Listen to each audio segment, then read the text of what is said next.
Okay, I don't even know what to say. Y'all got me shy. Why am I shy? I don't even know where to begin. I seriously, so much to catch you guys up on. First and foremost, I missed you like crazy. Like this entire break, purpose of this break was for me to, you know, fully immerse myself in Ramadan and of course my umrah experience. But even in the midst of all of that, like I was making dua for you guys. I've constantly had you guys in my heart, and breaks are definitely necessary, but they just make the heart grow fonder because I miss you guys so much. Welcome back to my channel. My energy is so good today. I just, you know, when you give it to God, you really like cry your heart, or you give it to God, the aftermath is just amazing. Like I feel so weightless. I feel as light as a feather right now for so many reasons, and we're gonna try and get into a lot of that in today's video. But welcome back. I miss you guys so much. I hope you guys this month, and for those of you who are Muslim, your Ramadans have been spectacular, amazing, and most importantly, I pray that this has been an opportunity for you guys to get closer to Allah, to get back on track. I always like to say that Ramadan is a marathon. No.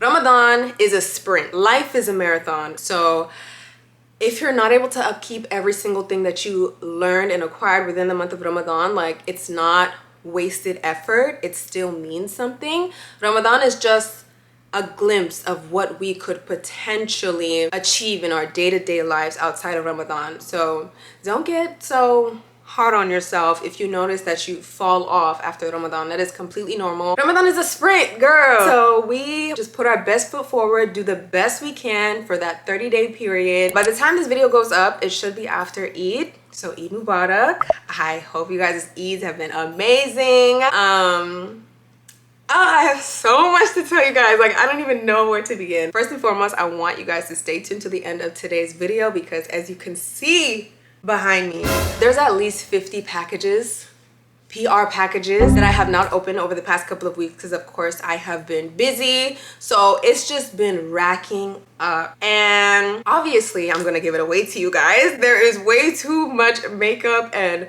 products in there for one face, so we are going to be doing an Eid giveaway, and if you stay tuned to the end of the video, you will get to know the details on how you can enter. If you stay tuned to the end of the video, you will also learn about another very exciting announcement, so make sure you watch all the way through. I got a lot of gems I'm going to be dropping in today's video, so if you're interested in hearing how my umrah went and just Ramadan in general and a lot of the lessons I've learned over the past couple of weeks, then just continue watching. So I had to change locations, get comfortable, because I have a feeling this is going to be a long video. Although I'm going to try and wrap it up quick, make this as concise as possible and get straight to the point. So first 10 days or so of this Ramadan, I went to Medina and Mecca to perform umrah with my family. I have been making dua for over a year to perform umrah, and specifically to perform it with my mother. After like months and months, days and weeks, and literally over a year of praying tahajjud and constantly bringing this up in my du'as and pouring out my heart to God to allow me to be amongst those who are able to perform umrah, it happened. I think a lot of the reason for the delay is that we were not able to find a time period that worked for us, and then the time periods that did work with us, the prices were just outrageous. So we ended up finding an agency with somewhat decent prices. We actually went with Adam Travel. This is not sponsored, by the way. I'm just letting y'all know the details. Since I'm from Florida, my family's from Florida, we were initially scheduled to go with a Florida group. However, I think the group just did not have enough people. So they ended up throwing us into a group of people from Raleigh, North Carolina, who were leaving out of Washington. So that was an amazing experience in itself, being able to meet another community so far away from home and to perform umrah with them. So yeah, Allah sent the invite, made it happen. We went to Medina, and every single thing you hear about Medina is true. It's facts. The energy there is incomparable to any place I've been to on earth. I had not a single worry in the world when I was in Medina. I pray that each and every one of you who desire to visit Medina, desire to visit Mecca, perform umrah, are granted with the opportunity to, because seriously, it was just life-changing, and even more life-changing the fact that I gave myself that break off of social media. I was really forced to be in the moment and participate in everything that was going on and just engage in very intense and emotional acts of worship, which just transformed me and every single person I went with on this trip, which is absolutely amazing. One thing that shocked everybody actually is that my sister we saw a completely different side of her at umrah and post umrah till now. Like, she has just showed us a completely new level of faith, and it's just amazing to see. Like, every single one of us was completely transformed by this trip, and I couldn't be more grateful. I do have some lessons and things that I learned that I want to share with you guys that I wrote down in my notes app. Oh my gosh, I am so rude. I forgot that a lot of you guys aren't even Muslim. You don't know what umrah is. Essentially, umrah is a pilgrimage that Muslims embark on. It is similar to hajj, which I think a lot more non-Muslims are familiar with. It's just considered like a minor hajj. Hajj is a lot more intense, a lot longer, and hajj only happens once a year. Umrah is like the minor version, like I said, so it's not nearly as intense, but baby, it was intense, okay? I do pray for the opportunity to perform hajj one day, but I'm gonna need to be training for at least 6 months before I go, because I think we walked around 15,000 steps, give or take 15,000 steps in one evening. I wouldn't even say it's in one day. Majority of those steps took place in the evening because, of course, this was in Ramadan, so we wanted to have as much energy as possible to perform our umrah. And within the process of umrah, there is a lot of walking. There's the tawaf, which is basically circling the Kaaba. There is a lot and a lot and a lot of walking. So we performed our umrah at night so that we'd be able to eat and drink, have the energy to expend, and subhanAllah, it was unreal. I'm gonna get into why I'm coughing like this in just a second. I really want to get into the stuff I learned before I go on another tangent, so let's go. So the first lesson I learned while I was performing umrah and just the entire trip in itself, I learned that one of the easiest acts of worship is to simply perform dhikr. I have been sleeping on dhikr for a long time, and it makes me upset because it's so easy. It takes nothing but the same energy we use to speak. Throughout my time in Medina and Mecca, I noticed so many people who are constantly in the remembrance of Allah, carrying tasbeed or just using their fingers, and I just thought that was so beautiful. With or without tasbeed, like I said, it is an amazing way to just be in a constant remembrance and gratitude towards God for everything that He has done for you.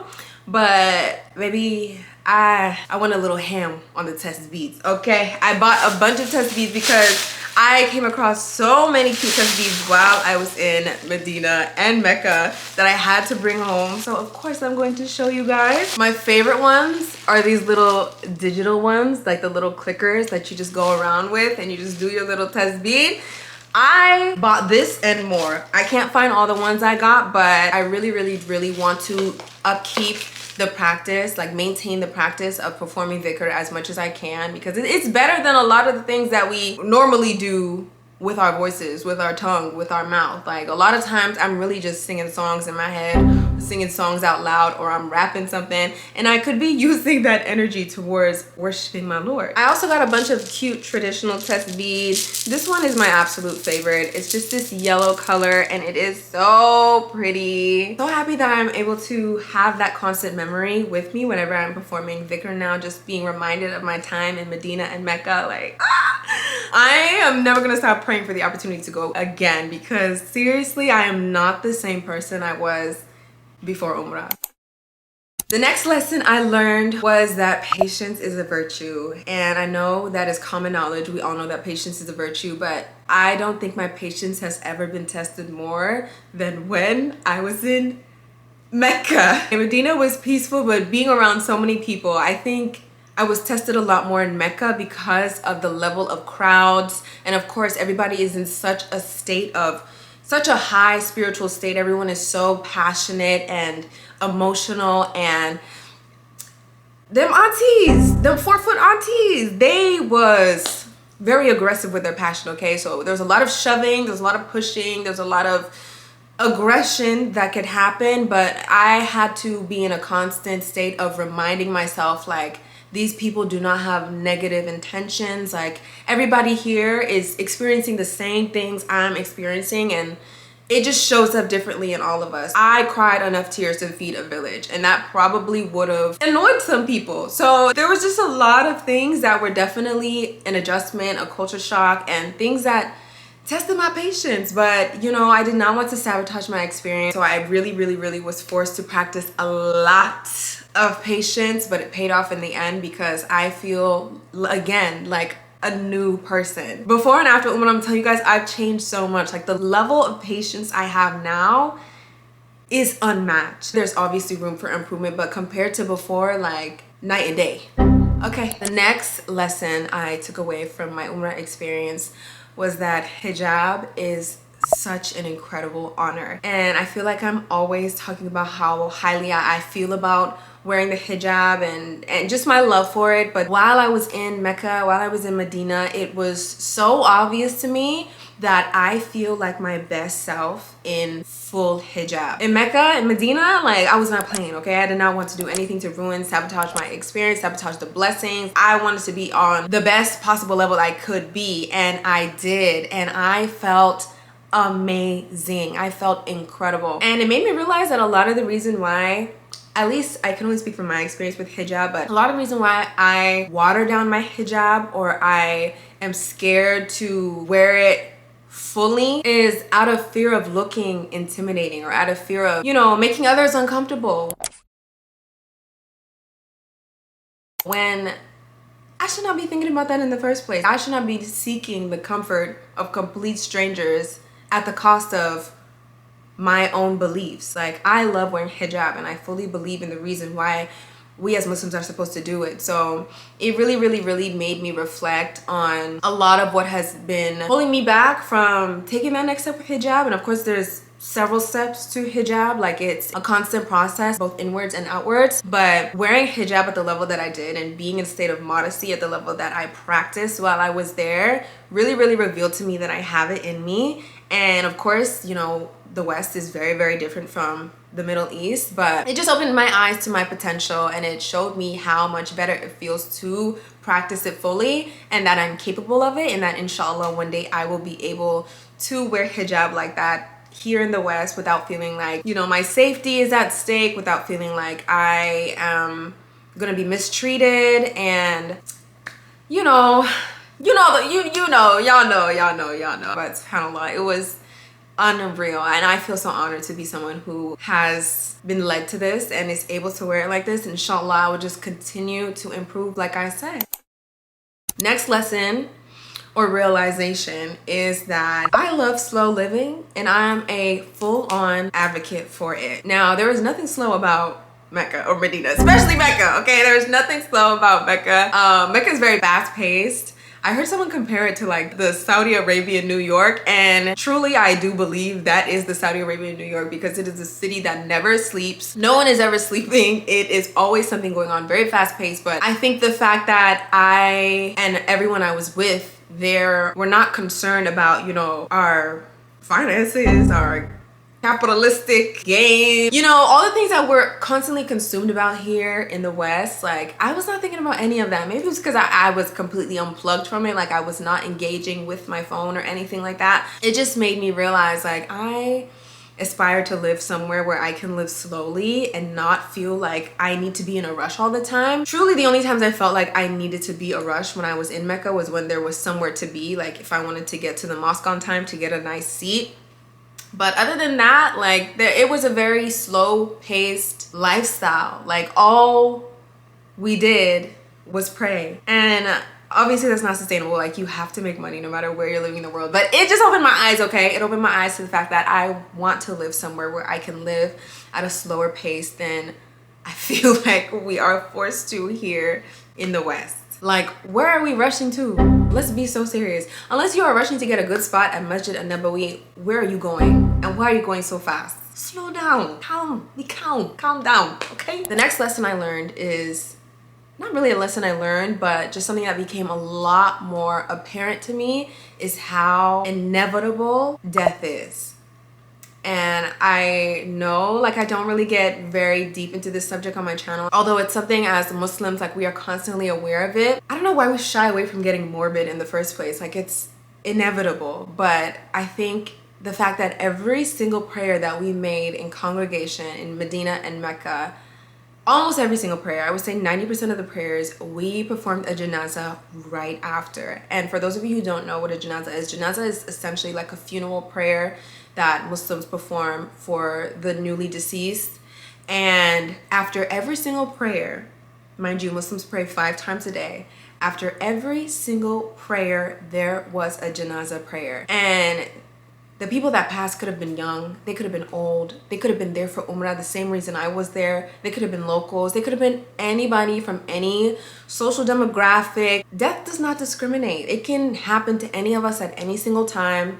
And I think I needed that awareness. I think I needed to see that and to be present for that, to refocus and adjust where I put my attention and what I allow to consume space in my mind, because none of this stuff matters if you're dead. Honestly and truthfully, none of the stuff that we worry about actually matters once you're dead. The main things that really do matter are your deeds, your good deeds, how you treat others, how you show up for your community, your charity, your legacy, like what goodness you leave behind in the world. And I'll be honest, my mind isn't always there. Sometimes I'm consumed by the most surface level, unimportant things ever. And I know I'm not alone in that. As humans, it's so easy to get distracted in this dunya and just find, I don't want to say comfort, but just attach ourselves to the wrong things. And I think seeing that, being present for that, experiencing that was so incredibly important. And one of the reasons why I feel so transformed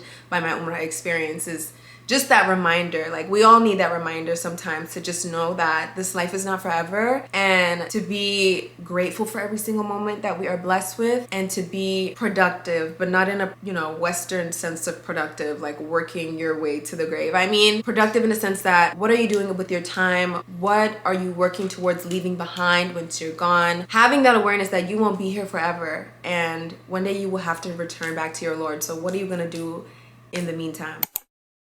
Next lesson is to structure your life around prayer and not the other way around. Now, this is something I put into practice before I went to umrah, which has helped my relationship with my prayers so much.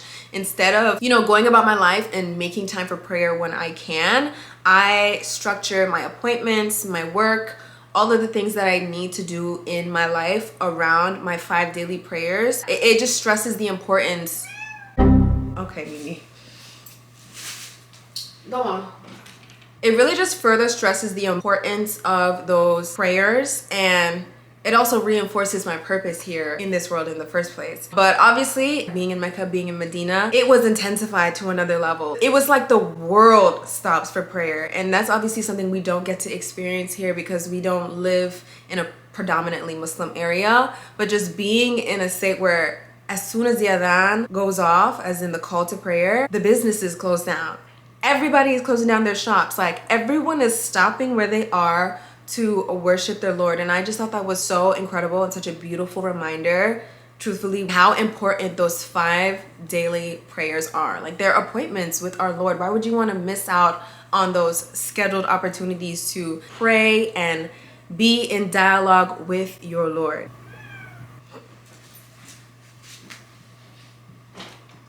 Come in, Mama. Come. You need to pick a side, Mama. Okay? I'm filming a video. Next one might be a little bit controversial considering that I make a living on this platform.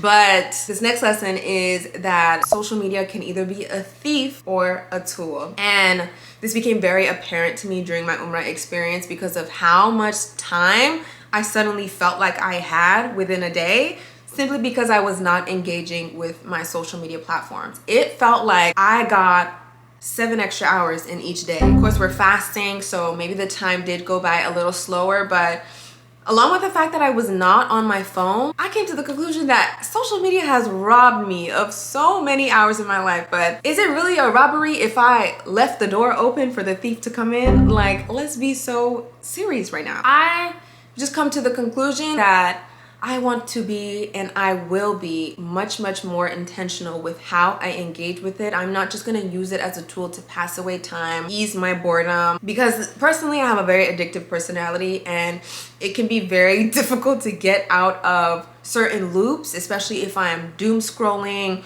or I just keep refreshing. Like, I want to be so much more intentional with social media once I'm officially back on there, and inshallah Allah gives me the ability to do so, because it became so apparent to me that I've wasted so many hours that have probably added up to days, weeks, maybe even months of my life just scrolling without a purpose. Of course, it is an amazing tool when used correctly, but if you just go into it without intention, it will rob you. So be mindful the next time you feel the urge to just pick up your phone and scroll. Ask yourself, like, what am I looking for? What is the purpose for this? What is the reason? And is there an alternative solution towards me figuring this out?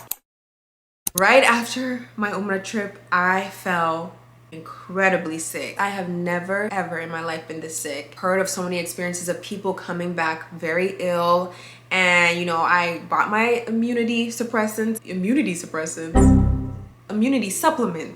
bought my immunity supplements. You know, I was taking my vitamins. I was using hand sanitizer. I wasn't wearing a mask, which I will definitely do next time, but I tied my camel to the best of my abilities. And still, I ended up falling more sick than I've probably ever been in my life. I was sweating out my entire bed every single night. I was coughing. I still have, you know, a little bit of a lingering cough. I was congested, sneezing, pain behind my eyes. Like, my entire body was out of whack. Not only was I sick, but my mother was so ill as well. And it felt horrible. It felt it felt really horrible. It was to the point where I couldn't fast, and that was very disheartening. But it also served as an opportunity for me to rely on Allah even more. And one of the fears I had after leaving umrah was that I was gonna lose that intense worship that we were all experiencing and participating. In a way, the sickness kind of helped me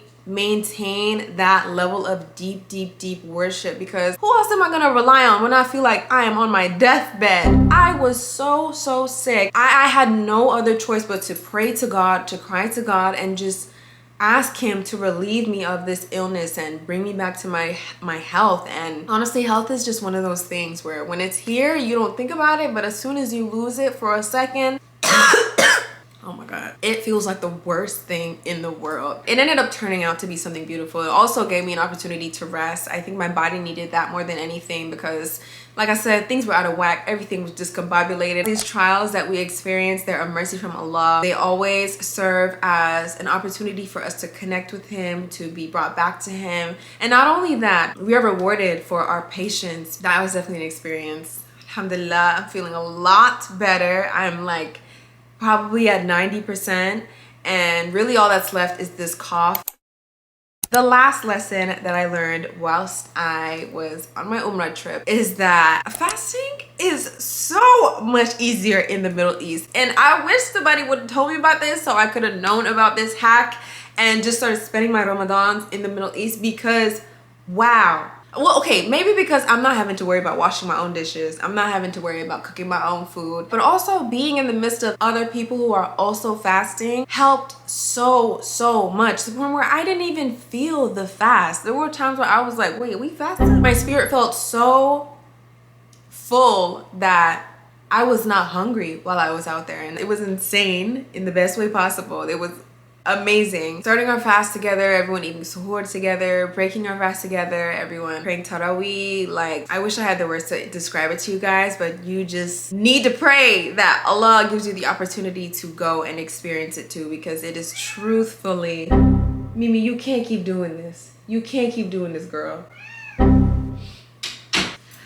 Like I said, it was truthfully life-changing. That is pretty much how my umrah experience went. I know I'm missing out on so many other things, child, but maybe I'll just bring up the bits and bobs that I forgot to mention in this video in future vlogs. You know what? Actually, I just remembered something. Crazy thing happened. The group that we went with to umrah, we did not know anybody. We were just assigned to go with them through Adam Travel since they had some extra spots in their group. And funnily enough, one of the women in our group just so happened to be the mother of one of my favorite YouTube girlies on here. Fatima, if you're watching this, I love your mom. Allah works in the most mysterious ways. I would have never imagined meeting one of my faves moms whilst performing umrah, but Allah knows best. I'm grateful. It was honestly such an amazing surprise. I pray that I get to go here soon because I feel like I left my heart in Medina. I don't know if I will ever recover, but alhamdulillah. So if you made it to this portion of the video, it is only right that we get into the announcement. So the first announcement is that I will be joining the Muslima Travel Co. on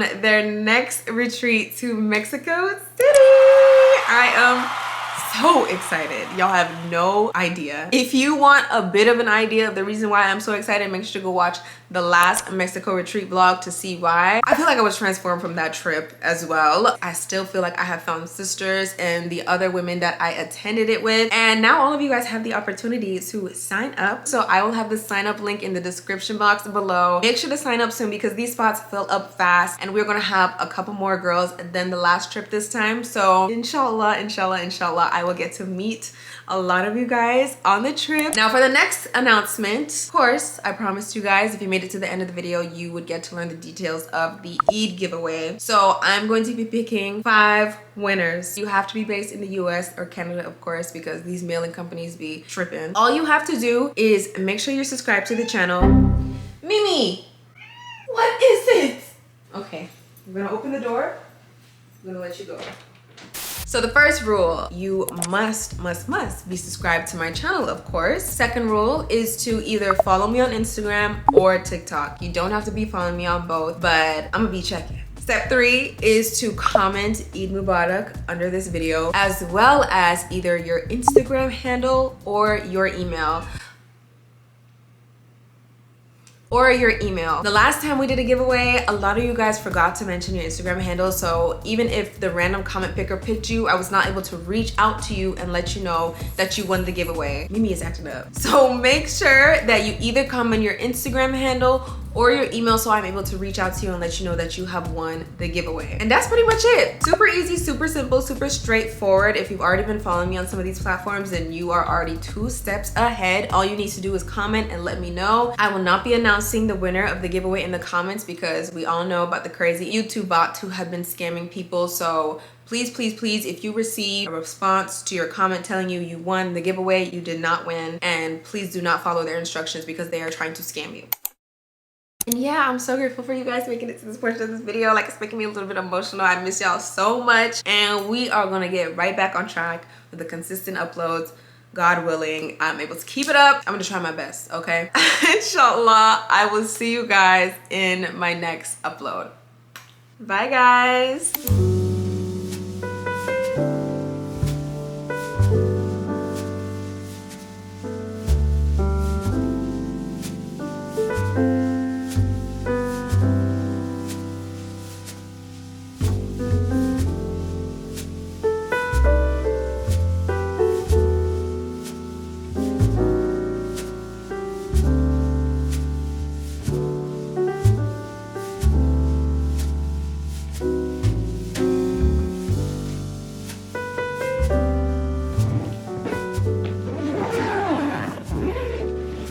So my sister, my cousin, and I booked an impromptu trip to Raleigh, North Carolina to spend Eid. Y'all are probably wondering, what's in Raleigh, North Carolina? We performed umrah with a group from Raleigh, and we just decided that we wanted to, you know, catch up, see everybody again. Eid is supposed to be on Tuesday or Wednesday, inshallah, we don't know. But we are heading there early so that we have a chance at celebrating whatever day it falls on. So that is basically the premise of today's vlog. I hope you guys enjoy it.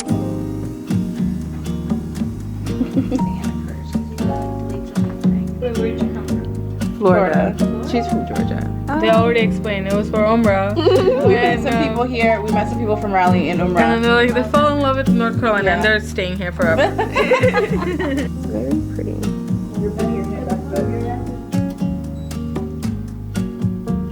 I kept mine on longer than I needed to. Like this one had been dry for maybe like an hour and a half.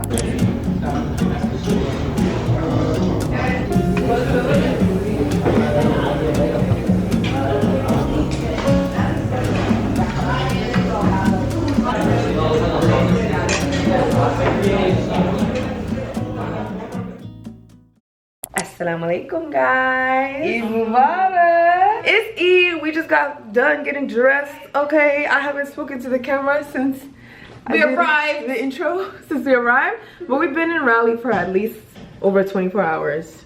Yes, ma'am. But everybody's dressed. Fikat's in the bathroom. Salma is here. Look at my The outfits are giving. My dress, actually my abaya and my hijab are from Alma by Rahma. Sent to me a long time ago, but I never got the chance to wear it. But look at that. Look at that. Eid 2024. It's giving, okay? My abaya is from Sultan in Mecca. Go him. He'll set you up right. How are they gonna My find henna. him? They'll We'll get into the henna. Shout out to Samia Henna Art on Instagram. She hooked us up last minute. She did an amazing job, y'all. Get into it. It's giving. It's giving bride. No, why isn't the camera focusing? And mine is longer. It's just you can't see the whole thing right now. Mashallah, But it's giving bride. mashallah, mashallah, mashallah. No, why is it not focusing? Oh, can you tap the screen? Perfect. Wow. Yeah. It's absolutely giving what it needs to give. Annette, what is wrong with my camera? Wait, so now. Outfit of the day. Please speak up, speak up. Dubai. Abaya is from Dubai. Burr. The scarf is from Vild, I think, yes. Shoes is from Fashion Nova. Burr. And the face is from God. I feel like you said this in the last vlog. Every time. That's my signature. Something is wrong with my camera. Useful. What did you do? I didn't do anything. I just took pictures.